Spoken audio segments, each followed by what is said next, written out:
Mang Nando, hindi ba't sabi sa alamat na may kamalasan daw pong mangyayari kapag nawala ang ugtaw sa kinalalagyan nito? Hindi ba't kamalasan na rin ang nangyayari sa atin ngayon? Ang ugtaw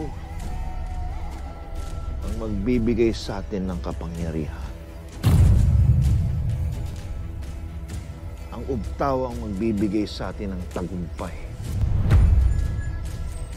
Panahon na para maghiganti.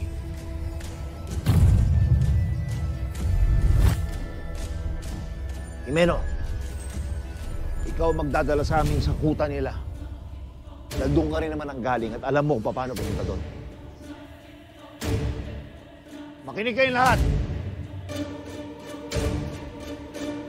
Naniniwala ako na lalo na ngayon ay nasa atin na ang ugtaw. Ay mas makapangyarihan na tayo sa mga tao. At panahon na para bawiin natin kung ano ang para sa atin.